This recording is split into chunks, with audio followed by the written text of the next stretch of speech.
Jimmy, I need you to be on your best behavior today. Yes, because you have a bad habit of getting into conflicts with our guests, the specially selected tourists that we bring on the show. These are the biggest gets we've had in the history of the show, and I don't need you to screw it up today. Hey, don't be playing that card with me, buddy. You heard me. Now, as I was saying... Whoa, what the frick? What's going on? What the... Oh, Jimmy? Do I want to know what that was? Serpentera Mk. That thing's still around? Apparently. What is it doing here? That is true. The board did invite the winner of Kaiju Weekly's latest Kaiju Clash over to the island for dinner. And the loser is just going to Zoom call in despite also getting an invitation? Of course. Well, anyway, let's just stay out of their way and put on a good show.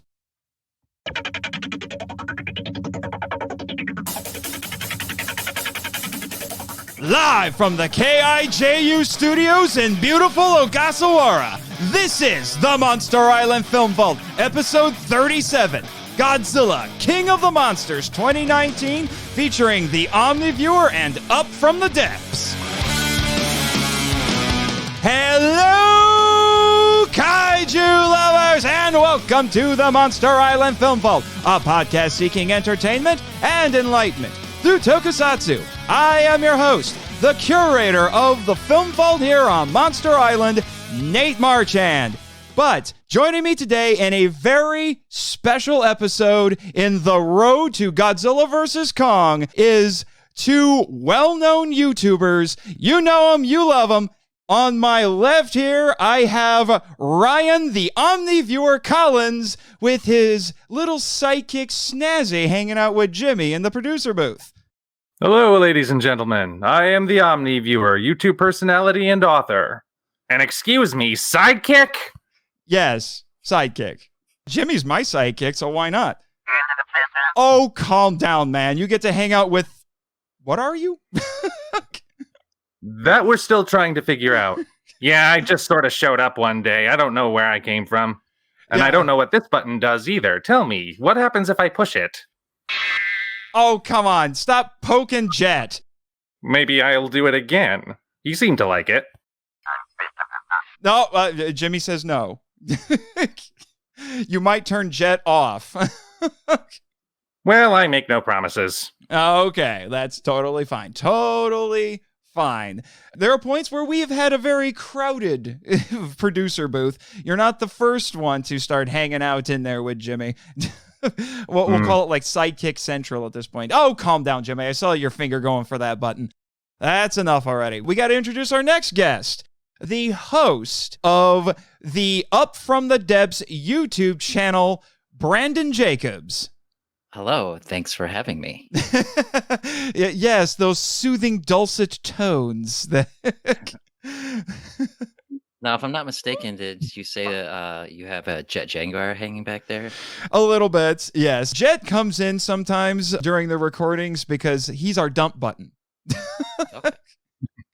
Well, he might be happy to know that I'm actually wearing Oh, a Jet Jaguar he's got t-shirt, the shirt. So I'm representing our one true hero, Jet Jaguar. My Jet Jaguar speak is still a little rusty, but I think he's happy about that. He's still going through that weird retro steampunk phase, though, with Singular Point coming out. All the tourists here on the island have been photographing him and memeing him something fierce, and I don't think he realizes quite what's going on. So, out of curiosity, how did you guys get to the island today? Well, actually, I've been taking a break from my extensive studying of Godzilla himself. I don't know, does he hang out on the island? Oh, yes. He's one of the biggest attractions here. Naturally, I'm one of his biggest fans, so Obviously. I spend all my time researching him and understanding as much as I can. And the wonderful folks from Monarch just came and picked me up and dropped me off on your island, so I can spend some time talking to you guys here. Excellent, excellent. We do have a Monarch outpost here. It is Outpost 83, so they keep an eye on everything here. And not all the scientists here on the island are with Monarch, but Monarch is definitely spearheading all of the research that is going on here, while everybody else is having fun on the Monsterland resorts. So there you go. How about you, Ryan? You and Snazzy. Well, we happen to know a steam-powered adventurer, Sir Adam Lexington. He was taking us out for a ride over the island on his airship. Then Rodan poked the air sac and wound up going down. Luckily, it was near one of the facilities, so we weren't in too much trouble. Wow. Yeah, but the only problem is we've been staying in the Dougal-Dixon suite. The things outside that room, they are freaky. Oh, yes. I've heard stories. A lot of them. After man, indeed. Yeah. Indeed. But as I hinted at the beginning here, we are perilously close, gentlemen, to finally having Godzilla vs. Kong, the movie we weren't sure existed for months. And its constant rescheduling has only mucked up my podcast schedule about 5 times. But it seems like they have stuck to a release date and it's staying. And we're having a special premiere for it here on the island, which is, there's been drama involved with that as well. Trust me. Yes, calm down, Jimmy. We're not going to go into it. We've dealt with that enough. So in the lead up to this, I thought it was only appropriate that we talk about the MonsterVerse film that immediately preceded this, Godzilla King of the Monsters from 2019. I thought Snazzy was going to say something there because he was poking up. Yeah, I'm just looking for more buttons to push. Ooh, this one looks important. Camera! No! Turn that off! We're not talking about camera today. But that was the oldie station. We have an oldie station here? It must be an online station. Now, the reason I invited you guys on here, which, by the way, it is an honor to have both of you on here because you guys run 2 very popular YouTube channels here in the fandom, and I'm just ecstatic that Jimmy and I were able to get both of you at the same time on the show. All 3? All 3, yes. Sorry, Snazzy. So I can't begin to tell you how pumped I am because I'm a big fan of both of your contents. And the other reason I wanted to have you on here is it's become strangely popular to hate on King of the Monsters. And both of you guys have been very positive toward the film. And I wanted to have you on to spread some more of that positivity here. I want us to be honest for sure, because this isn't a perfect movie. We were talking a little bit before we went on the air about that. But I don't think enough people talk about the good parts of this movie. And I think, honestly, have gotten to the point where they tend to underestimate it a little bit. Yeah, I've noticed that mindset sort of floating around the movie critiquing in general, but especially among kaiju fans recently, where it seems like people seem to think you can either have substance and theme and deeper meaning, or you can have spectacle. And it seems like people are getting it in their heads that there's no crossover. So, I mean, like, I don't want to get off track, but that's one of the main things that people have tried countering me with when I say I don't like the Polygon anime trilogy. They say, you just don't like it because it's slower and less action-packed, when that's not the case. I won't get into a rant, but I do think that that's kind of a mistake to think that you just have to be slow and not action-packed or anything and have no spectacle in order to have the theme. Sometimes theme can enhance the spectacle, or spectacle can enhance the theme. And, well, I mean, that's just what I see anyway. Yeah, so just to kind of start things off in this conversation, can you tell us a little bit about it's not very long, obviously, but your personal histories with King of the Monsters? Because I know, Brandon, reviewing some of your YouTube videos, I know you have, in particular, you've kind of gone through a little bit of a process with this movie. Your thoughts on it have evolved over time. So can you share a little bit about that with us? Yeah, the first time I saw the movie, to be honest, I was kind of underwhelmed. And part of that, I feel, is that the movie is so fast-paced that, I don't know, I built the movie up so much in my head that when it would get to a moment that I expected, it didn't really go about the way I had envisioned. So there's this kind of feeling of like, oh, that's it. So when I came out of it, I was kind of feeling like it was like an okay movie, but I saw it, I think, 2 more times in theaters. No, 3. And each time I watched it, I started to appreciate it more. I noticed more things about the narrative and the kind of underlying themes going on. I appreciated the spectacle more. I was able to kind of relish in the big moments more. And the characters also, I started to appreciate them more. And the movie grew on me over time the more I watched it. That sounds about right. How about you, Ryan? I mean, I was looking forward to it for a long time because, I mean, I really enjoy Godzilla 2014, which I was initially very nervous about. You can see that building up to that movie, I was of the feeling that the only other American Godzilla movie we ever got was in 1998, and we know how that went. And yeah, but it's nice to see that Zilla's at least allowed on the island, sort of. Yes. But anyway. Yes. That wound up being really good. I thought it was kind of funny. I was one of the only people who said, guys, I think this movie's not going to have much Godzilla in it. And everyone else was going, no, you're wrong. They're just holding back. Well, then it happened. But I thought it was well executed. Kong Skull Island was loads of fun. And of course, I was also initially kind of skeptical about that one because why did we need another King Kong movie until it was announced it would be crossing over? And then it turned out to be great as well. And with King of the Monsters, of course, you had 5 years of buildup, knowing that there was going to be another movie. They were going to bring in 3 other Toho monsters, because that was announced pretty early on that was the plan. And you spend so much time covering the news and looking at the other stuff that's going on Toho's side of things. And I actually think it's kind of weird to admit, but in my original review of King of the Monsters, where I do the opening, I'm sitting in my car very nervous about what to expect. Yes. That wasn't really an act. I was genuinely kind of nervous about how it would turn out because this was a big deal. And I pretty much liked it right away. And I've been basically one of its apologists, if you will, ever since. Do you like being the apologist for this movie?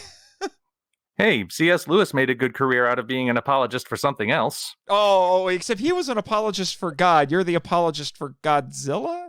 See? Yep. I see. That's just like one of the silly jokes in this movie. Yeah.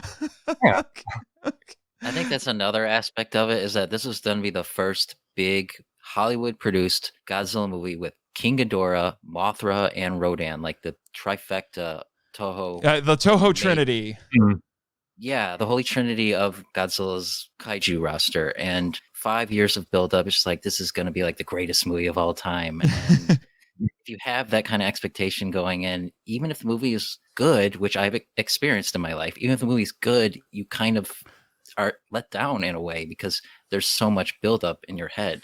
How can the movie possibly live up to that? Yes, and I think that is part of what contributed to... It was a two-edged sword because when the movie initially came out, it seemed very divisive with the fan base. People either praised it to high heaven or they hated on it. And I wonder if those years of anticipation contributed to that so that people are either very disappointed or they were just exuberant with what they got. It's not the only Godzilla movie you can say that about that's come out recently. You can also say it about all the others that have come out pretty much starting with 2014. Actually, I would argue that there hasn't been a Godzilla movie that has, if not universally made the fandom happy, made most of it happy, probably for about, I have to up my numbers now because time has passed. I'm going to say close to about 20 years. I think the last one that really made people happy was probably GMK. The Kiryu movies had their detractors who were pretty outspoken, but for the most part, people liked it. Final Wars was divisive. And then 2014 was divisive. Shin Godzilla was divisive. King of the Monsters was divisive. It's just, I don't get it. It's not Star Wars levels of bad at this point with the fan base, but it's inched a little too close to it for my own personal taste. We're at least keeping it focused on talking about the quality of the movies and not all the other stuff that is only tangentially related. For the most part, I've seen people go off into the weeds with that when it comes to Shin, but that is a whole other animal. That is a whole other animal. It's not what we're here to talk about. So I was also one of those people who loved the movie pretty much immediately after I saw it.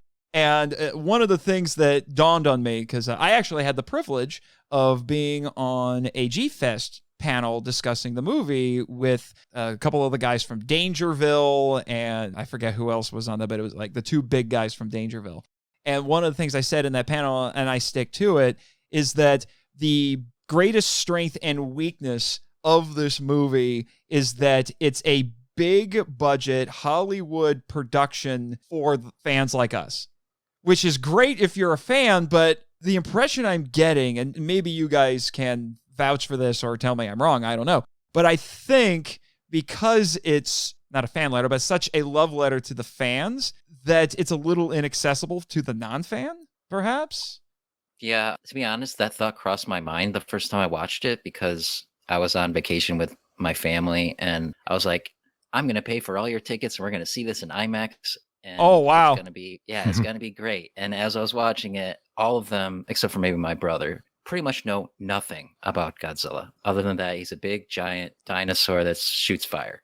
And throughout the movie, especially when a certain weapon is name dropped. Oh, no. Out of nowhere. We'll get to that. I was like, I have thoughts. Are they going to understand that? So that thought did cross my mind. Where I was like, they might be lost. I hope they're not. I hope they're enjoying it.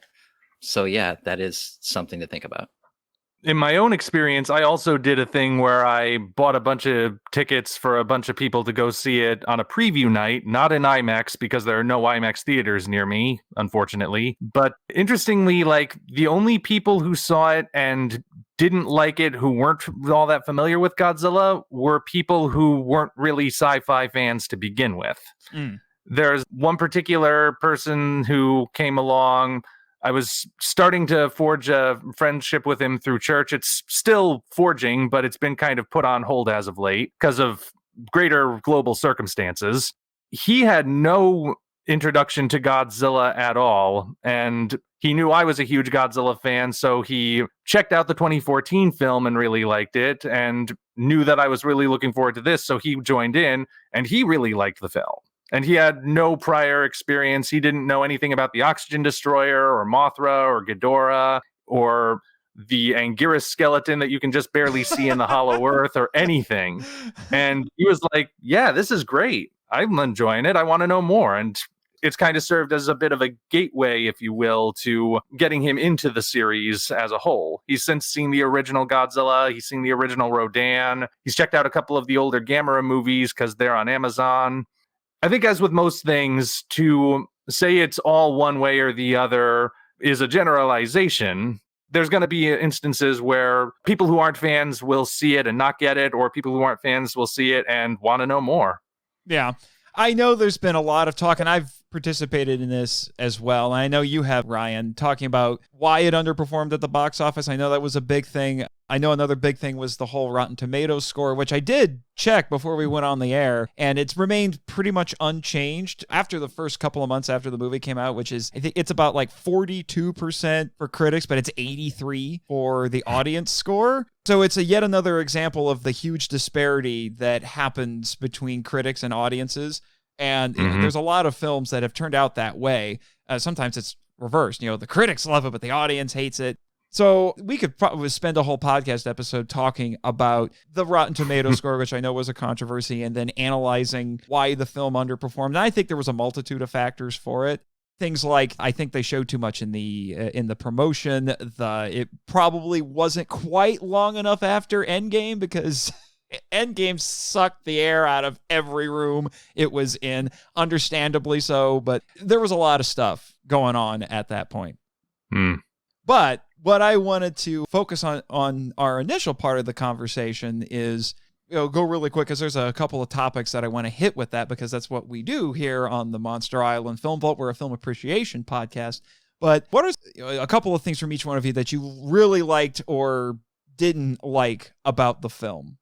Well, one thing I've grown to appreciate over time is the whole institution of monarch in the film. I really like the idea of a movie that focuses on this technologically superior scientific organization that goes around the world and studies monsters and deals with their impact in the world. And the whole movie is them racing against time to save the world from this like crazy situation that's going on. And it's just a very like proactive movie. Characters are solving problems all the time, which is one of the underlying themes of the Godzilla franchise, is the power of science to solve problems.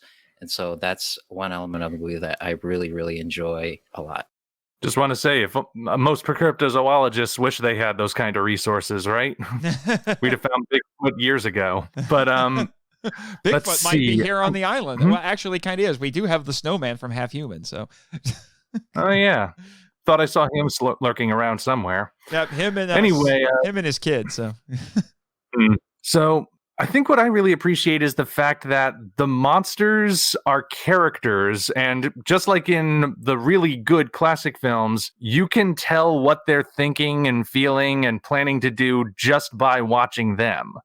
Even going so far as to give each of Ghidorah's heads a different personality. Oh. Yeah, even though that's only really significant in a couple of scenes, because most of the time they're acting as one force, that's still a nice little detail, like having the middle head be the one in charge, the right head be the really aggressive one, and the left head, Kevin, being just sort of the more derpy looking one.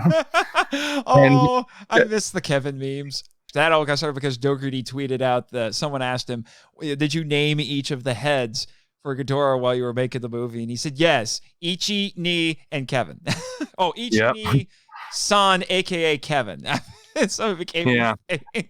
But yeah, it even goes beyond Ghidorah's heads. Like that whole scene where Rodan is chasing after the Argo, and as he's flying around and the jets are trying to get him, you can tell every time it cuts back to him that he's figuring out what he's going to do next. Like that look before he does the barrel roll, he just gets this look at like, they're not going to see this coming, whoosh, and then he takes them all out. Or like Mothra's lights when she's a larva, or as an adult, how those read as expressions, or when Ghidorah goes for that one power generator in Boston and Godzilla gets this look on his face like, what's he doing? Oh, crud! And then the lightning show, which is a cool shot. Yeah. I absolutely love that. And I think that's actually one of the things that helps to distinguish, I wanted to say kaiju, but I don't know if that's exactly the word I'm looking for. What distinguishes Japanese giant monsters from, well, mostly everybody else, is that they give the creatures personality. At least in the older American films, the monsters tend to be more animalistic. They tend to be reacting more in terms of instinct, whereas Japanese kaiju have some form of personality, even if it isn't the most prominent of personalities. Godzilla in 1954 has a personality, but it's a subtle personality, especially when you compare him, say, to his immediate predecessor, the Rhedosaurus from Beast from 20,000 Fathoms. It's a remarkable movie and a remarkable creature, and he's also here on the island. He's a little bit of a draw, but he doesn't have the personality that Godzilla does. Now, on the other hand, you do have something like Kong, and Kong very much has a personality, but I think that is more because American filmmakers, even back in the 30s, tended to anthropomorphize apes and monkeys more than they would, say, a lizard. So... There are other exceptions, though. Like, you can sort of see a bit of personality in the dinosaurs from The Lost World, the silent version. Like the one brontosaurus who just stops to randomly do an Elvis snarl. Or like Gorgo and Ogra, his mother, the Emir. Ray Harryhausen monsters, they generally tended to have a bit more personality, as opposed to either the non-Harryhausen stop-motion ones or the ones that are just big animals on a set made to look large. Yeah. How about you, Snazzy? You got an opinion on monsters with personalities? Well, speaking as one myself, I do think that there is a very clear distinction between the Japanese ones and the Western ones, if you will. But yeah, they especially got really, really distinct as the Showa movies went on, certainly. Like, after a while, you had characters like Gigan, who just fights dirty, or Megalon, who's just kind of stupid. Things like that. Oh, it'd be nice to Megalon. People still come to see Megalon here on the island, okay? I mean, they pick on him because he's Megalon, but... Well, yeah, obviously. Yeah, I think I'm gonna take a little visit to see Megalon after the show. Yeah, you can go hang out with Jet to do it. He'll give you a little tour. This button says Megalon. What does it do? Oh, really? The rim shot? Well, I guess some people think Megalon is a joke, so. Jimmy, you're getting a little weird with your button labels. Oh, it keeps things interesting? Okay, I get it. You got a system. I'm not going to question your system. I understand. I guess we can't be too hard on Megalon. He did make the cut for that board game recently. Yes, so. That is true. So one of the things that I grew to appreciate, and this is one of those hills I'll die on, I know a lot of people in the fandom bemoan what they think is the loss of what they would term traditional tokusatsu. But really, the problem is that I think they're conflating practical special effects with tokusatsu because that's what we typically associate with it. They don't realize that tokusatsu, when you translate it from Japanese, just means special filmmaking. It's meant to denote things that are special effects, not special effects driven, but involve a lot of special effects. So things like animation, CGI, and some of these more, like what we might term more modern techniques still fall under that model. I bring that up to say that one of the things that's distinctive about the MonsterVerse is they use mocap for the monsters. And I think mocap is just a modern day take on suitmation because it's essentially the same thing. You have to use the same techniques to do it. They're not wearing big rubber suits, but they have mocap actors like TJ Storm playing Godzilla in the MonsterVerse films, and he's doing genuine acting. You look at video, if you really want to amuse yourself, look at video of the three guys who are Ghidorah's heads in this movie, and they are not just mocapping their movements, they're mocapping their faces. So they're doing real acting. And honestly, I think if somebody like a Haruo Nakajima was still around and in his prime and was still doing this sort of stuff, he'd be doing mocap.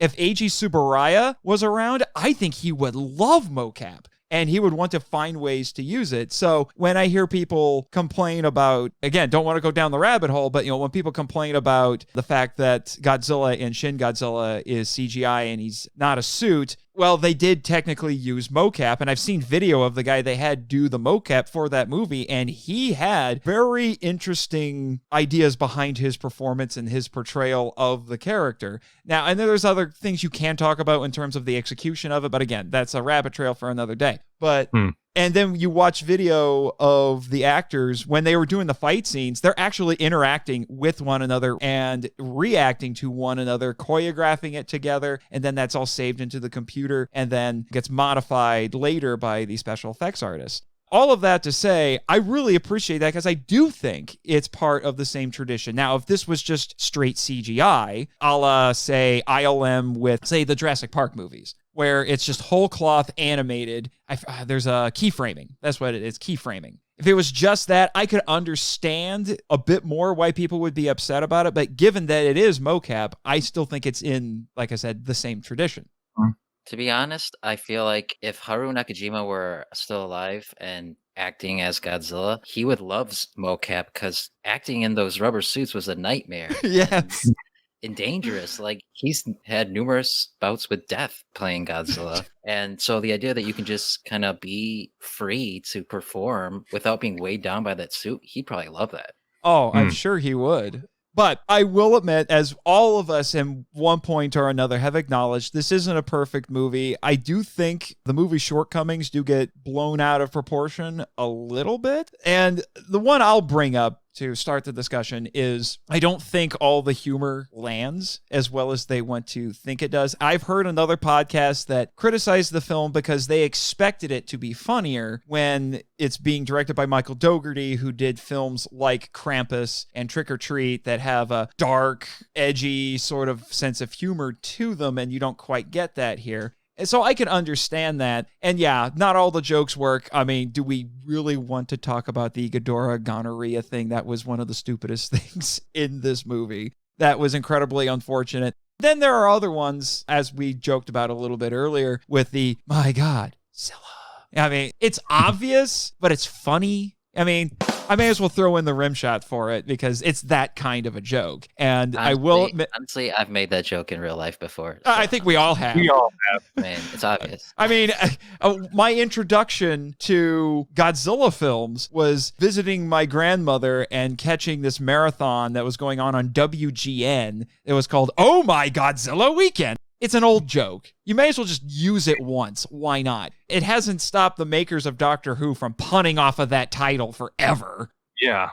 Sort of like that one Power Rangers movie doing the whole can't control the robot right off the bat with 5 pilots thing. It's obvious everyone else has made it, but if you don't do it, you're missing an opportunity. But if you do it, you're just following everyone else. So damned if you do, damned if you don't, I guess. Yeah, basically. So for me, the humor is inconsistent. So that's one of the things I will fault the movie for, and I will agree with that criticism. Do I think it's insulting to the movie? Not necessarily. It's more head-scratching than anything else. Another one is, and most of it's coming from, I can't remember that character's name. I've run into him occasionally here on the island, but Sam, right? Sam, yes. Yeah, Sam, the guy who does the presentation to the government officials at the beginning, and he says like, oh, I have to go now. Here's a fun little video about Titan reproduction, and this one has the genitals blurred out, and it's like, why are you blurring out the Muto's faces? What? Yeah, it's just a clip from. There are things about their biology we don't want to know. Yes.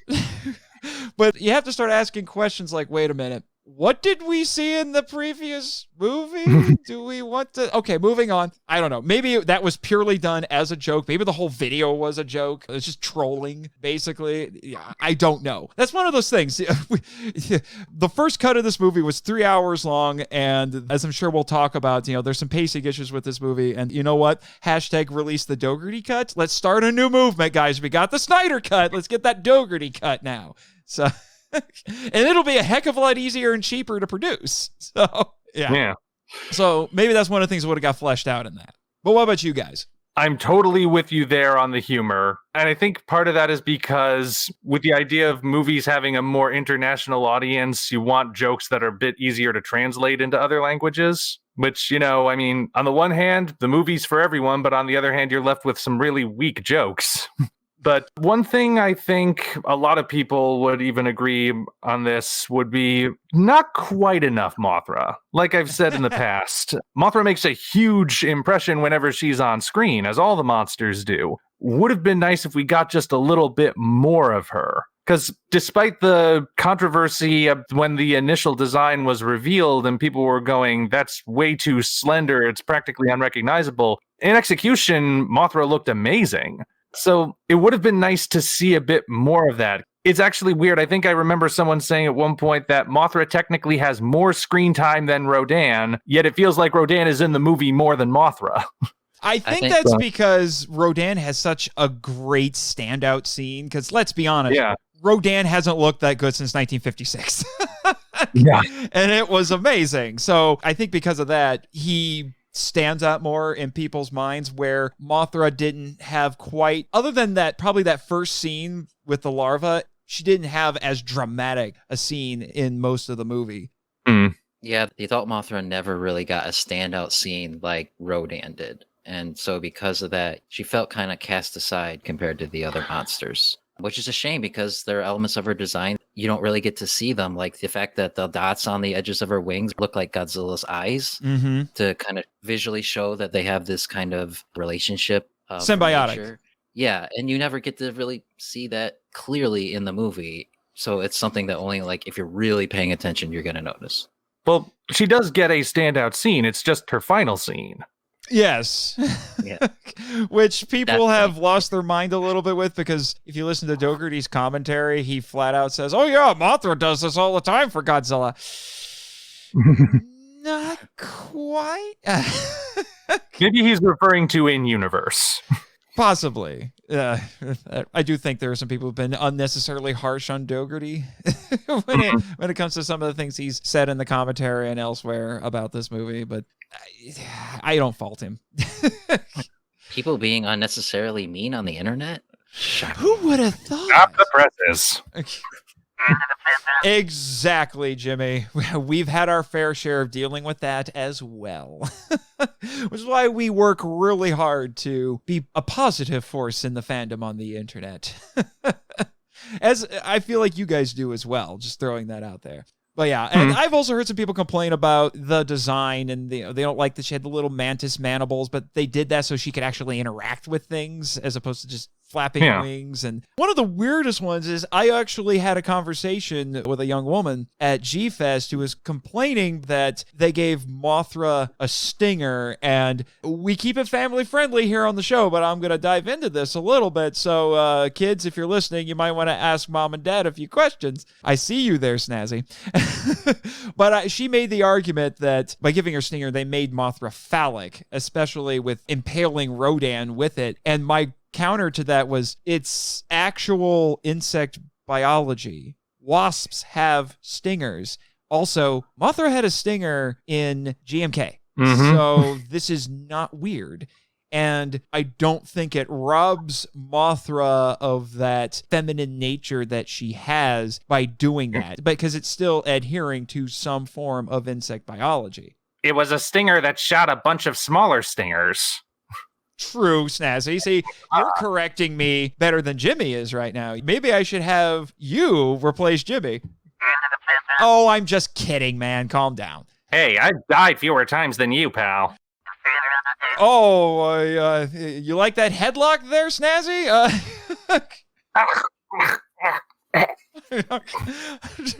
Let him go, Jimmy. Let him go. Okay, this isn't WrestleMania, all right? Maybe that'll teach him. Yes, perhaps. So honestly, I'm not bothered. But I think her argument was that Mothra didn't have those things like she used sparkly glitter to defeat her enemies and things like that. Because in her mind was more distinctly feminine. And it didn't bother me. It was still Mothra to me, to be honest. So now that we've had a little bit of getting our reviewer hat on there, and I know there's some other things we could talk about, like the fact that Dr. Graham gets killed off a little unceremoniously about 45 minutes in, not unlike the Elder Brody in the first movie, which, by the way, I noticed when we were watching the movie today that, weirdly enough, this film was not afraid to kill off its cast members. That happened a lot. I counted 3, because you had her and then you had Dr. Serizawa, which honestly, that scene gets to me every time I see it, but we'll talk about it a little bit here, I think. Not as high a body count as Skull Island, though. No, but Skull Island was basically a horror movie, so... But there are a couple of topics that I wanted to bring up because it's a lot of things that get brought up in the fandom when discussing this movie. And it's also a couple of the big reasons that I wanted to have you guys on here, because I thought you made excellent presentations in your videos talking about this. Both of you've made your fair share of videos on this movie. But the first one I wanted to talk about, and I'm going to let Ryan spearhead this part of the discussion, and that is the nuclear narrative. Basically, the criticism is this film, because it's an American film, has a very different attitude toward nuclear energy compared to the Japanese films. And they make the argument that I don't want to go so far as to say that it insults the rest of the franchise, but they don't think it's in line with the attitude of the rest of the franchise. And as you put it in your video, it's more complicated than that. Oh, yeah.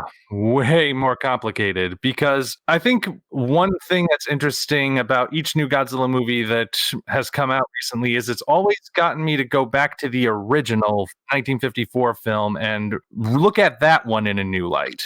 The way it happened with this was I wound up going back to the 1954 film, and I realized that it basically did the same thing, just not with nuclear bombs. It did the sci-fi thing and went with something allegorical. You basically have the idea that in the original film, Serizawa has this new ultimate weapon, something that at its mildest is as bad as a nuclear bomb, and at worst could completely change the course of the arms race that was happening. He didn't even mean to invent it. He's ashamed that he's invented it. He doesn't want to be associated with it. And yet, it's possibly the only thing that could defeat Godzilla and potentially save the world. So you have this same idea where you've got that ultimate weapon. It causes great devastation, not just to its target, but to everything around it. It would be horrible for the environment. It would potentially kill a lot of people in addition to the wildlife.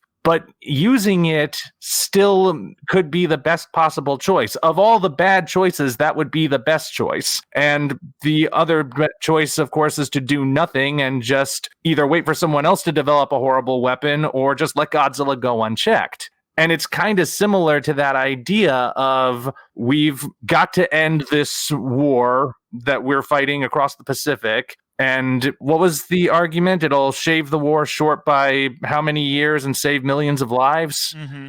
And that was basically the same thing. Gojira, the original, asked the question of if Japan had to make the same choice of using a horrifying weapon to save lives, even if it came at a great cost, would we ultimately make that same choice? And in the movie, at least, the answer was yes. It would come at a great price, but the answer was ultimately yes. And in many ways, what you see in King of the Monsters is sort of an inversion of that. Yes. Even visually, Serizawa ascending instead of descending and things, saving Godzilla instead of killing him, and of course, using a nuke to undo the oxygen destroyer as opposed to using the oxygen destroyer to undo something caused by a nuke. But I hadn't thought of that. Yeah, it's a complete reversal, but in a way that really works and works in context of the film as well. It's not just like they went, hey, let's flip this just to do it. It makes sense within context. Yeah. But yeah, you've got the same idea, basically. It's not ideal to use a nuke, but they already screwed up. And if that's the choice they have to make, they weren't even originally going to do anything that would require a sacrifice. They were just going to launch a missile. But there were things, as always, that they weren't prepared for. And because time is of the essence, the difficult choice has to be made. You see throughout it that Serizawa, he has that contradiction foremost in his mind. Because very first scene on the submarine, well, not the very first scene, but one of the first things we see is that he's staring at that watch, that pocket watch that was so important in 2014. Mm-hmm. His father's watch. Yeah, the watch that stopped right when the Hiroshima bomb was dropped. Mm-hmm. Or Hiroshima, however you choose to pronounce it. But he's staring at that. That is our clue that he knows exactly what he's doing goes against everything he believes. And then he gives that speech about making peace with the demons who created your wounds and everything else he says in there about redemption and whatnot. It all ties into this idea that this is a very difficult choice. It doesn't really make sense with what any of them believe, or with what he believes especially, but it's a choice that ultimately must be made for the greater good, if you will, for lack of a better term. Because basically the thesis of your video when you were talking about this was that, like I said, it's more complicated and people don't realize that the franchise's relationship with nuclear energy, much like the Japanese's relationship with nuclear energy, has always been very complicated because Godzilla started as a nuclear allegory, but then became Japan's hero. But he's an atomic-powered hero. Yeah. And as you pointed out, it's his atomic ray that ultimately defeats Hedorah, because he uses it to enhance the technology that the humans had to kill him. So nuclear energy right there. And they try to use a freaking nuclear submarine, which is technically illegal by Japanese law, in Godzilla vs. King Ghidorah to revive. So this is not the first time that this has happened. And of course, something else that's worth pointing out is that even when they make that choice in King of the Monsters, it doesn't exactly go according to plan. It winds up that they wind up overpowering Godzilla to the point where he's about to go and explode. So they would have just been killing him twice if things hadn't gone in such a way that allowed nature to correct itself, with Mothra having to sacrifice herself and everything. Yeah. What was the line? As Serizawa's got that lizard juiced. An example of when the jokes land. So.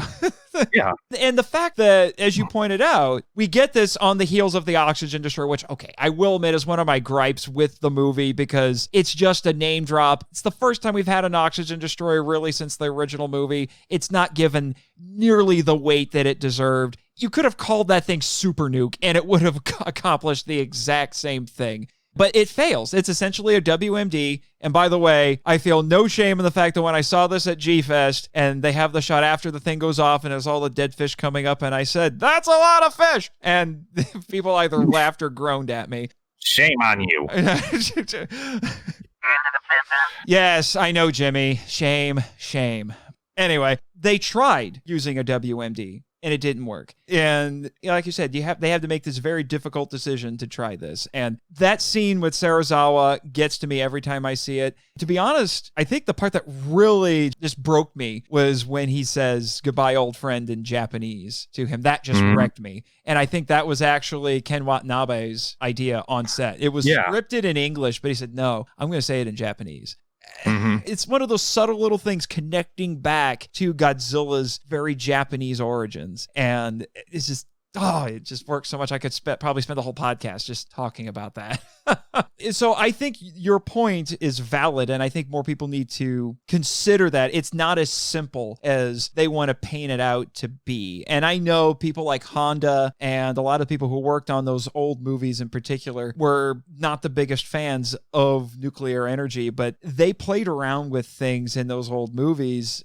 They're wrestling with it, just like Japan as a culture was wrestling with a lot of things, whether it was nuclear energy or something else. You know, the original King Kong versus Godzilla is a satire of commercialism. You know, Japan was becoming an immensely powerful economic force in the world, but they're saying like, well, there's some downsides to this, and we're going to poke some fun at that. I know you're not a fan of it, but Godzilla vs. King Ghidorah plays around with a lot of similar ideas. That script is a mess, but it plays around with a lot of those ideas. So this is not new to the franchise. Yeah. And I think the fact that they present it as complicated makes it possible for us to have conversations like this.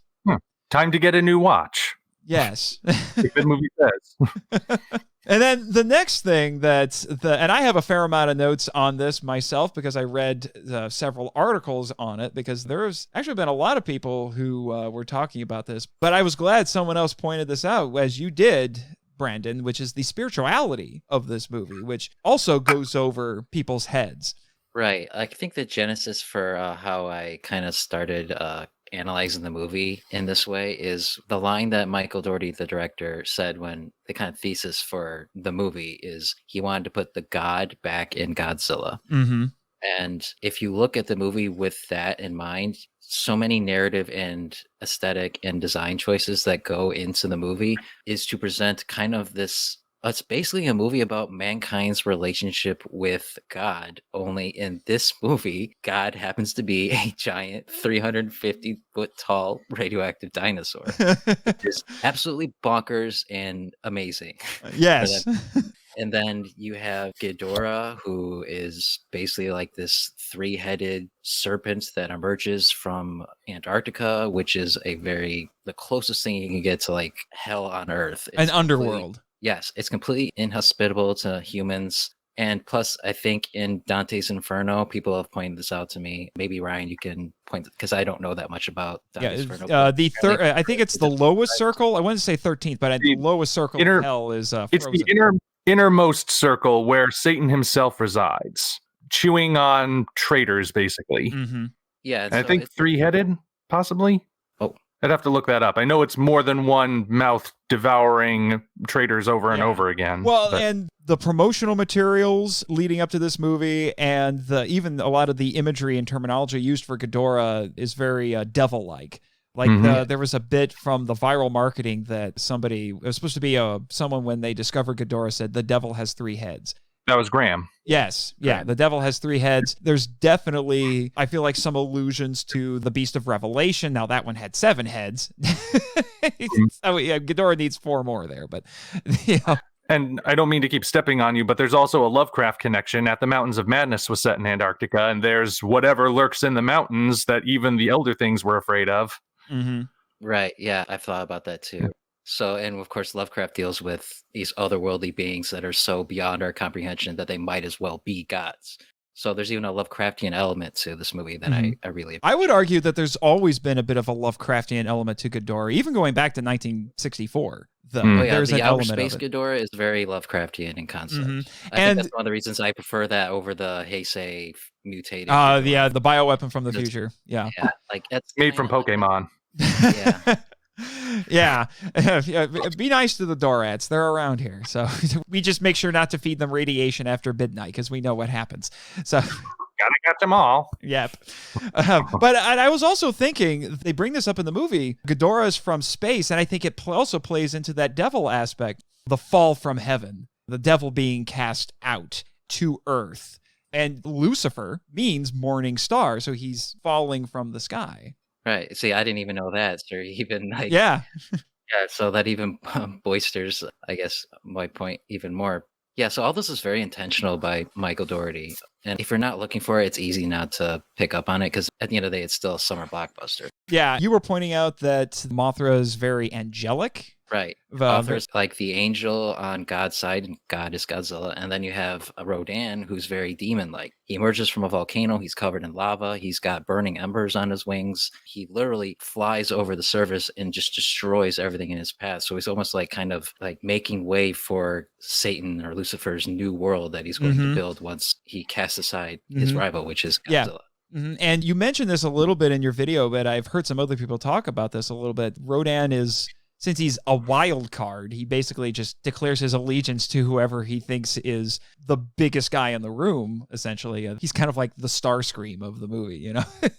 He's kind of a Judas figure to a certain extent because he is an Earth monster who betrays Earth to this alien force, because that's what Ghidorah is. And that's one of the things I really like about this, and you brought this up in your video as well. One of the things I really like about the MonsterVerse is that it intentionally blurs the line between mythology and science, because you have scientists trying to explain these titans, but they defy science. And they're definitely presented as the sources of these myths. And that's why there's a lot of spiritual imagery associated with them. The Titans being the original gods that ruled the universe in Greek mythology, which is why I think it's a brilliant name for them. And essentially humanity, they're like the gods of Greek mythology. They think, oh, we run the show now, but don't realize that the Titans were first. And we need to keep ourselves in line to avoid angering the Titans.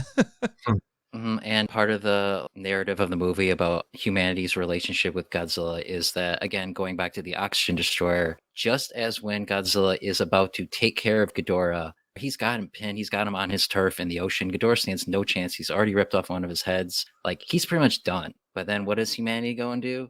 We get in the way, we think we have control of things, and what happens? We make things infinitely worse. We take out our only protector, clearing the way for Ghidorah to basically have his way for the planet, which then the rest of the movie is all about kind of reconnecting with God. And this goes back to one of these subtle things about the human characters. A lot of people talk about how they're not that great, but if you look at them in relation to this overall theme, there's actually a lot of cool, subtle stuff going on. Like Mark is a character who he does not have any faith in Godzilla because Godzilla kind of accidentally, in the process of killing the Mutos in the previous movie, killed his son. And so he blames Godzilla for it. But just as when things are at their darkest and he's kind of losing all hope, he's going to leave Monarch to go find Madison. Mothra shows up and she literally shows him the light. She casts the clouds aside. She arrives in this blinding flash of light. It's a beautiful angelic moment. And that kind of what spurns Mark to think of the idea of nuking Godzilla to empower him and bring him back to life. I was trying to find the article where I read this, and unfortunately, I didn't find it to review for this. I'll see if I can track it down for the show notes for this episode. But someone actually talked about how Mark is going through this crisis of faith. He's essentially, in terms of how he feels about Godzilla, kind of an atheist. He's angry. He has no faith in Godzilla. He thinks Godzilla is basically his enemy and the enemy of all humanity. And then through the process, he learns to trust Godzilla and to relinquish control, basically, and let him do what needs to be done. Well, I was just going to say, I don't know if I would so much call him an atheist, because atheist implies that he wouldn't even believe Godzilla exists. True. I think the technical term, as I've been looking it up to do other videos like on the remake of Clash of the Titans, the actual term would be alartist. Which is, you believe that there's some sort of higher power, but you don't think it's running things very well, so you don't think it's worthy of worship, and you should cut all ties with it. Yes, that makes sense. And so you have that going on. And for Mark, it's a very spiritual journey. It's kind of a microcosm of what you see happening broadly, as you point out in your video, with this larger relationship. And it's kind of the big thesis of this movie is learning to coexist with this and learning to trust these things that are bigger than us, because they're the ones who are, in the end, are the ones who are really going to fix everything. And it tackles these spiritual themes, but in a very naturalistic way. It's spiritual in these ideas, not necessarily literally. Yes. It's about our relationship with nature. And that's kind of what, if Godzilla is the symbol of nature, then our relationship with Godzilla represents our relationship with the overall planet. And so the idea of the movie is that we need to put more trust in Mother Earth, in the planet, in nature, to take care of things instead of always trying to think that we have the answer to everything. Because you can't control it. You can't make it do what you want it to do all the time. Exactly, and that's what Emma tries to do. She is kind of like the opposite of Mark. You know, if Mark is the one who is like, screw the gods, I don't want to have anything to do with them, Emma's like, we need to put our absolute faith in them to the point where we need to release them, and billions of people are going to die, so be it. It doesn't matter. I believe that they will fix the planet. And the movie, it's not totally not on her side, but she is the antagonist of the movie. But I think you're supposed to get where she's coming from. It's not like a clear-cut good or bad question to the movie. She was tempted by the serpent in Alan Jonah. I would definitely say that, because they even think that they can use Monster Zero, Ghidorah, to do what they need to do. They were tempted by the serpent, quite literally, because we have the serpent here, the three-headed serpent. And I can even point to some of this with just the terminologies that are used. Again, that blurring of the line between science and mythology. When they start to theorize Ghidorah is not part of the natural order, he must be extraterrestrial. And then Stanton says, oh, he's an invasive species, but what does Sarazawa say? He's a false king. So there's that, and I'm sure this was not intentional, and I'm probably reading into this, but you could take some of the things like the angel, you could take that even further and talk about how that scene with Mothra marking where Godzilla is underwater, it's not unlike the angels going to Christ's tomb and after the resurrection, and what's basically what happened. Godzilla is entombed. He's dead, so to speak. And not only that, killed by the people that he's supposedly trying to save. And then he has to be resurrected.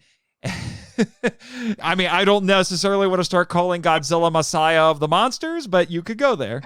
But then again, what do the angels actually say at the tomb? He is not dead. Yes. And that's what they find. Yeah. And then we have that wonderful scene where he emerges from the water, and just by giving Mark this look, it's like this, it is this kind of look of understanding. So it's almost like he's saying thank you, but he's also reminding them, remember your place.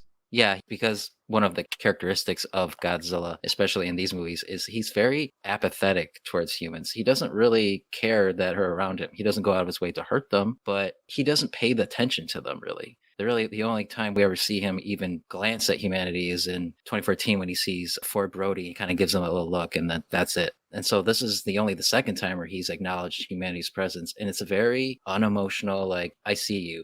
Then he goes away, and that's it. And then Mark, finally, he said, like, I think this is his second or third time looking at Godzilla in the film. And for the first time, he finally gets it. Like, he understands, I need to have faith in God's. Yeah, so like I said, there are a lot of parallels that can be drawn. I mean, you could even get super biblical with the ending, which I know some people complained about the ending, but I'm not bothered by it because I've heard some people theorize that in animal hierarchies, they will defer to each other that way, averting their eyes and all of that. But you could throw in more Christological parallels. There is a passage that says every knee will bow, eventually to Jesus Christ. Like I said, it's a little dangerous to do that because these analogies break down very quickly. I can think of another one. There's the verse about how the trees and the rocks and the skies will shout his name. And in the soundtrack, you have the chanting of the names of each monster. And there's even a line when they see the underwater civilization, which may or may not be Seatopia, we don't know, where they say, wow, if these stones and walls could talk, the stories they could tell. And for what I understand, it makes sense. Michael Dougherty, the co-writer and the director on this, I know he had a Catholic upbringing, and he told stories about how when he was in Catholic school, he would get distracted in class and he would doodle monsters, and it would drive the nuns crazy. So, I'm not surprised that these are sinking in. And honestly, I think what kind of perfectly encapsulates this is it's easily my favorite shot in the whole movie, which is the red sky in the background, Ghidorah silhouetted against it, and then the cross in the foreground. And Dougherty even tweeted that out saying, where is your Godzilla now? It was meant to be a kind of a tongue-in-cheek joke, but I think it's also very indicative of this movie because that's essentially what's going on. Godzilla can stop all of this, but where is your Godzilla now? Yeah, the cross was originally a form of execution. Yeah. So I could write an entire essay just on that shot and talk about it in the context of this movie. Like I said, there's so much we could go into, and I can't say it enough, listeners. Go watch both of the videos. I'm going to have links to them in the show notes, but go and watch both of the videos that we've been discussing from these gentlemen, and you'll learn even more than what we can talk about here because they're incredibly insightful, and I think you'll see the movie in a whole other light by watching them. I'll try to get through it relatively quickly because we do have a little bit of a time crunch to stick to, but I know some other people have complained about the eco-terrorists that we see in here. They've complained about Emma Russell's plan. They say that her plan makes no sense. And I'm like, actually, I think if you pay enough attention, you'll see that there is a logical progression to this. My first argument would be people will do crazy things because of their grief. And given that she is a scientist and her son died because of giant thing that came down and tried to fix stuff, she's going to find a way to make sure that that can't happen again. So she's basically acting out in her grief on a large scale because she has to deal with large scale things. So that would be my defense for that. But as nutty as it may seem, there are people, much like Alan Jonah and Emma Russell, in the world. So it is really not all that heard of. It's just that it doesn't get talked about as much because in the grand scheme, compared to other things in the world, they're kind of small fry. But people like her and ideas like that do actually exist. But like good science fiction, good storytelling, really, they latch onto these ideas and make them bigger or take them to their logical conclusions or explore them and stuff like that. But no, eco-terrorism is a thing. I actually read an article that had a quotation from a guy named Vincent M. I'm probably saying this wrong. Canestraro? He's a retired CIA operative who works, this article was from the 90s, but with the National Strategic Information Center, which is a think tank that specializes in intelligence, and he was their consultant on terrorism. And he actually said, it may seem ultimately self-defeating, but there are small organized clandestine cells working on the development of technologies to diminish or even eliminate the race of man from the earth. Yeah, he was looking into a lot of eco-terrorists, of radical environmentalists, and even they'll tell you that, yeah, the people in the radical environmentalist movement that want to do that are probably fringe, or nobody really buys into that, but there are also some of them that will admit, you know what, we kind of like the idea. We're not opposed to that. There was even a guy who was part of one of those groups. There's multiple ones out there, but one of the more prominent ones is a group called Earth First. You guys ever heard of Earth First? I think I might have. Yeah, and it's Earth First with an exclamation point, I might add. Just so you know where they stand. Yes, definitely. There was a guy named Robert F. Mueller who was a geologist, and he's a member of Earth First, and he actually said, the human race is a failed species that isn't going to be around for very long, and actually said that he would be all for reducing the population of the United States to 10 million hunter-gatherers. And Earth First and other organizations like it, because I'll mention a few of them, they do what's called monkey wrenching, which is they go around and they basically sabotage different operations like logging and all that. And one example that this article I looked at gave was that they would do things like drive spikes into tree trunks, so it messes with the saw blades when they're trying to cut them down. So they damage the trees to save them? Yes, figure that out. You got to stick it to the corporations harvesting them, I guess. So by sticking it to a tree, literally. Yes. Groups like Earth First are based on something that I found that was called deep ecology. And I will admit, I am no expert on this. I should talk to some of the scientists around here about it. But part of deep ecology is they believe in something called species equality, which is all forms of life, human beings, mosquitoes, dandelions, and malaria, or malaria protozoa, have the same intrinsic value. That is a direct quote from one of my sources. Good luck finding a lot of people that agrees with that stance. Yeah, basically. How does that factor into the whole predator-prey dichotomy? If predators and prey are both equal in value, then shouldn't predators be prevented from eating creatures equal to them? This is why I have you guys on, to talk about how the logic kind of breaks down. And deep ecology also says there are too many humans on the planet. Well, doesn't that sound a little familiar? Like our friend Alan Jonah in this movie. Which is something I wish they actually would have kind of explained. They just say he's an eco-terrorist and he's a radical, but they don't really explain a whole lot about him beyond that. Again, hashtag release the Jogerty cut. The only thing we really get is his little speech to Emma because he's like an ex-independent military guy, and he says he's fought 30 wars, so he's seen basically like the ugly side of mankind. And it doesn't Like change. And that he knows human nature. He's got to figure it out, he thinks. So. That kind of ties into the religious thing again, because he's lost faith, but he's lost faith in humans. And I wouldn't necessarily say that he has faith in the Titans, but he certainly sees them as worthwhile in terms of getting rid of the things that are worthless in his eyes. I think he sees the monsters more, or the Titans more, as tools to achieve his end. He doesn't really care either way. It's just a way to get it done. Yeah, they're just very large, very dangerous tools.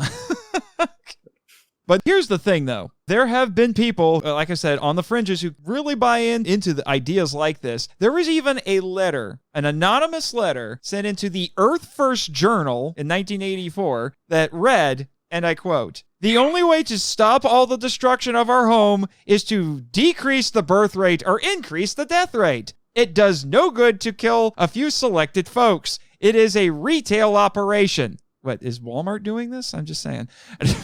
What we need is a wholesale operation. The simple, expedient, biological warfare. And that's how it says. It has an exclamation point in this. Think about it. It fits. It's species specific. Bacteria are, and viruses tend to be, deadly to only one species. Only a few human pathogens are shared by other partners on our planet. Biological warfare will have no impact on other creatures, big or small, if we design it carefully. And with just a little bit of tweaking to the opening of that, this person would need to be visited by 3 ghosts at around Christmas time. Yes. Increase the surplus population. That's basically... Yeah, that's what it is. And then, this is just funny. And then this article also said in May 1987, the same journal got a letter from somebody who went by the name Miss Ann Thropey. First name Ann, last name Thropey, which was actually an alias for a guy named Christopher Maines, who said that as radical environmentalists, we see... And I apologize if this is a little bit of a trigger for some people. We see AIDS not as a problem, but a necessary solution. Wonderful. Yeah. And the Earth First co-founder, Dave Foreman, said in a book that is called Confessions of an Eco-Warrior, quote, "We humans have become a disease." Oh, does this sound familiar? Although this almost sounds hilarious because he came up with a name for this. And it sounds so ridiculous you would think that it was satire, but it's not. He called this disease the human pox. I really thought that went through. It's not really that clever. Yeah. And he considered himself to be a part of a, quote, new race of Neanderthals, humans who love the wild, whose primary loyalty is to the earth and not to Homo sapiens, and who will act as, quote, antibodies to the human pox. And he added to that, quote, antibodies need no justification. Their job is merely to fight and destroy that which would destroy the greater body of which they are a part, for which they form a warrior society. Really, antibodies form warrior societies? Think about that, guys, that you have warrior societies living in you right now in your bloodstream. Yeah, I think I saw that movie. It was called Osmosis Jones. And now there's an anime kind of like that. Was it Cells at Work? Yeah. I will agree, the guy is a Neanderthal. That's it. Yes. So going back to Canestraro, I'm going to get this name right at some point. Canestraro, he called these scientists bent on destroying mankind as, quote, potentially the most lethal of all terrorist movements, end quote. However, he did admit it was implausible, saying, quote, it sounds exactly like the movie version. We don't want to make too much of it. I think what we've identified is a potential source of terrorism rather than a current source. I can't give you any judgment about how serious and how extensive it is. I suspect it's very small and very confidential, but there are a few people thinking like this and seeking the wherewithal to pursue their vision, end quote. So there you go. That's Earth First, but there are other groups out there with similar agendas or similar lines of thinking. There's an offshoot of Earth First, and I also, for what I read, they said this was also an offshoot of the Animal Liberation Front. Yes, ALF. Got an opinion on ALF, Snazzy? I just think his nose looks weird. Yes. And the name of this organization that I'm about to get to is the Earth Liberation Front, or, yes, ELF. In fact, they even call members of it the Elves. Michael Crichton has actually written, I think, a book or two about ELF, and he's not too fond of them, for what I understand.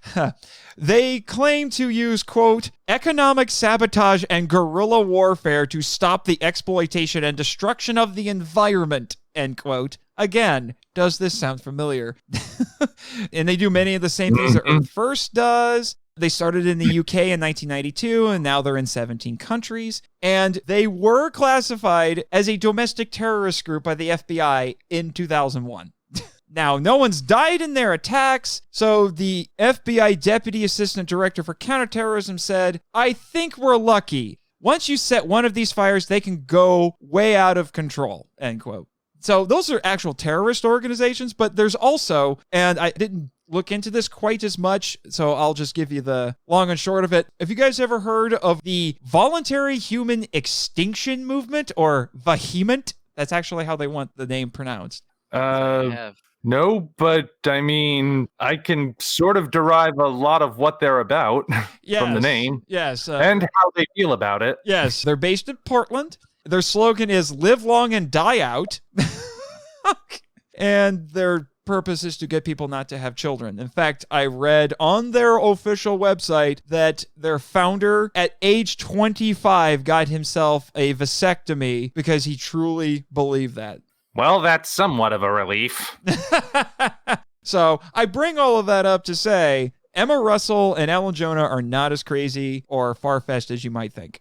Yeah, and in the movie, they're totally believable, and their arguments make sense within the universe that's been established. Yes. I think they're a perfectly valid antagonistic force. Yes. And I think it goes back again to a lot of the stuff that we've been talking about. They're extremists. And this movie is not about extremism. It's about nuance. It's about acknowledging that things are complicated. And it's not about controlling things. It's about living in harmony with these things, which, to be honest, I think we could use a little bit more of that these days.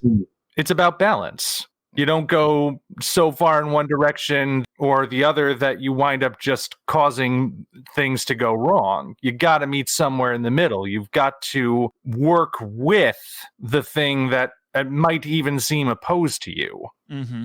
Yeah, Mark and Emma represent two extremes, and once they come together in the form of saving their daughter, the balance is achieved from like a character perspective. Yeah, and that's why I'm going to be curious to see how all of the things that we saw, not only in this movie, but in the other MonsterVerse movies are going to play out once we finally get to Godzilla vs. Kong, especially with the materials that we're seeing coming out promoting it. It seems like it's going in a really interesting and I think a little bit unexpected direction for a lot of people. So I'm eager to see what happens. That's going to be something. I think Adam Wingard has said that we're not seeing everything. including something really big, but that would be a spoiler. Yes. And the Monster Island Board of Directors has a very strict no spoiler policy when it comes to new movies. So at the risk of me getting shot into space, I must stop you right there. The monster is... Calm down, Snazzy. Calm down. Yes, Jimmy, you might want to get the duct tape out of the drawer. You'll never take me alive! Oh, crap. Now they're wrestling each other again. Just what we need. Jimmy better be careful. Snazzy does have an extra grasper on his tail. Oh, snap! Well, before it gets too much like a pay-per-view in there, we might want to start wrapping things up here a little bit. And as part of that, I need to do a very important segment, the Patreon shoutouts.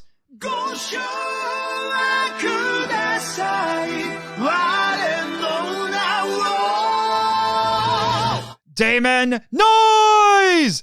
Danny Damana, Chris Cook, Eli Harris, Travis Alexander, Michael Hamilton, and finally, Bex from Redeemed Otaku! Thank you, everyone, for your generosity. I really appreciate it. And I want to remind everybody that if you too want to join MIFV Max, check the link in the show notes where you can go to Patreon and sign up for as little as $3 a month to get perks just like this.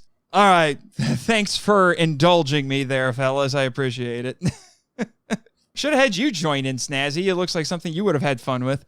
Oh, yes. I have much experience being an Ultra Monster.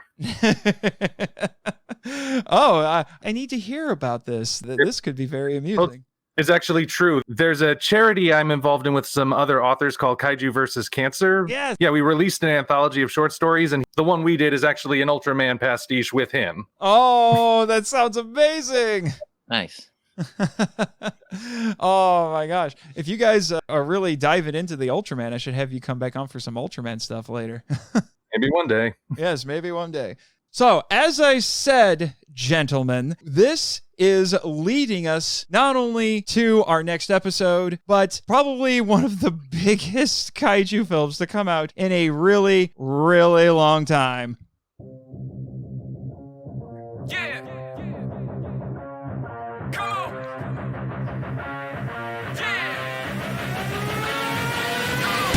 Yep, we're finally getting there, gentlemen. Finally, Godzilla versus Kong. Oh my gosh, we are going to have so much content coming out of that. You know, it's harvest season for kaiju content creators like us. I am really looking forward to it. In particular, I'll be going to the Denim Theater to cover the special premiere that's going on here, and I'll be joined by my friend Eric Anderson, the founder of Nerd Chapel and actually a co-author of mine. We've put out a couple of books together. He's a big Godzilla fan. It's going to be his first time coming to the island of being on the show. Oh, it's going to be great. What do you guys got anything coming up for Godzilla vs. Kong content? What do you got going? You can go first. I'm actually making a video called The Importance of Godzilla vs. Kong, which will be going over the kind of history between the two characters and how King Kong influenced Godzilla. So you can be looking forward to that video very soon. I'm definitely going to try to get it out before the movie comes out. So. As for Snazzy and I, we've got plenty of other content coming along. Some of it Godzilla vs. Kong related, some of it more general. We're also, I don't know if any of you guys remember back in 2019, we organized One Monstrous Moment in anticipation for Godzilla King of the Monsters. We're reviving that One Monstrous Moment Alpha Edition for Godzilla vs. Kong. Deadline is... for submission is going to be like the weekend before the movie comes out. So anyone who wants to make a video describing and waxing poetic about their favorite scene from a giant monster movie is welcome to. And heck, we're expanding it so it's not just monster movies. It can also be a show, a cartoon, a comic book, a video game, whatever scene you think really speaks to you. Yeah, I'm going to see if I can find the time. I'm going to see if I can contribute to that. I would love to. All right, really quickly before I move on to the next episode, where do you guys stand? Team Godzilla, Team Kong? Team Godzilla. Of course, Snazzy. Same here. I was one of the first people to proclaim it. And I am Team Godzilla and always will be Team Godzilla. Hot dang.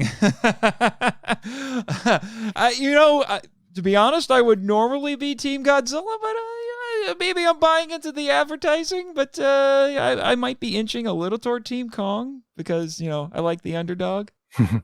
Hey, I like Kong too, but, Godzilla's Godzilla, so. This is true.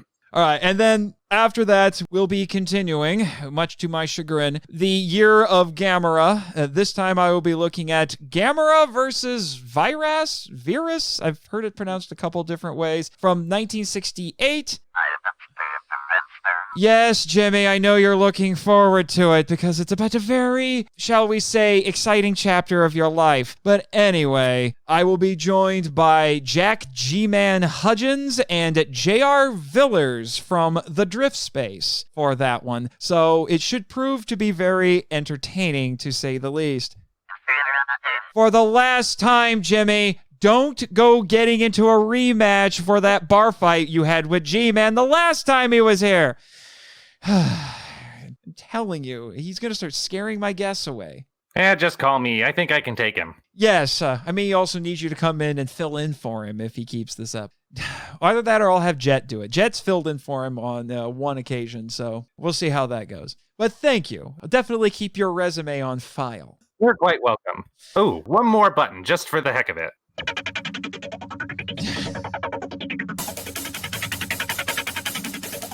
Congratulations, you found my bumper music. Whoa, I wasn't even trying. All right, so to close this out, gentlemen, no episode of the Monster Island Film Vault would be complete without shameless self-promotion. What you got?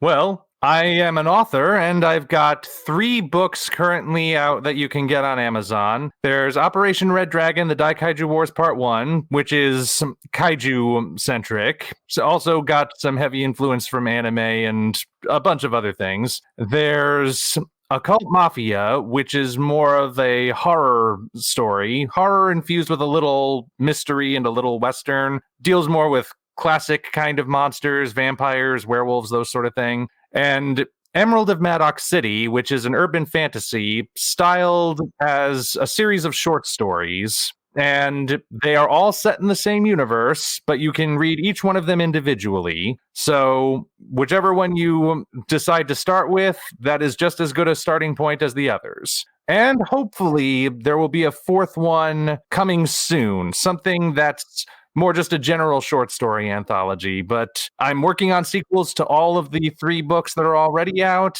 4th short story anthology is on the way, and otherwise, look us up on YouTube. Snazzy runs the DeviantArt page under his name, and yeah, that's what I got. And you can find my YouTube channel if you just search Up From the Depths in the YouTube search bar. It should be the first result. I've got plenty of content covering mostly Godzilla, but all kinds of kaiju films. I review old school kaiju films, American and Japanese. I do video essays, some top 10s every once in a while. So that's where you can find me. And then on Twitter, you can find me at From the Depths 88. Yeah, in fact, one of your most recent top 10 lists was the top 10 human characters in kaiju movies, or Godzilla films, I think specifically is what that was. Yeah. And you had some interesting choices, I have to say. The head of Monster Island Security was very pleased to find out that he made the list. Captain Gordon. Yeah.